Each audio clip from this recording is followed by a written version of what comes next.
দিলীপনগর D ব্লকের রথযাত্রা 4:10-এ আরম্ভ হয়েছে। প্রচুর লোকের সমাগম হয়েছে এবছর। আমাদের সঙ্গে প্রশাসনও আছে, তারা সকলের সাহায্য সহানুভূতিতে আজকে আমরা রথযাত্রা আরম্ভ করেছি। সন্ধ্যে 7টা নাগাদ আমরা রথযাত্রা শেষ করব। মানুষজন খুব আনন্দ পাচ্ছে, আমরাও আনন্দ পাচ্ছি। আপনাদের যদি এই রথযাত্রা ভালো লাগে অবশ্যই লাইক এবং কমেন্ট করে জানাবেন। Thank you.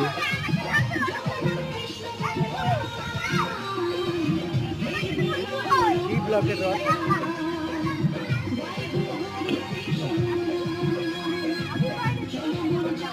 দিলীপনগর ডি ব্লকের রথযাত্রা।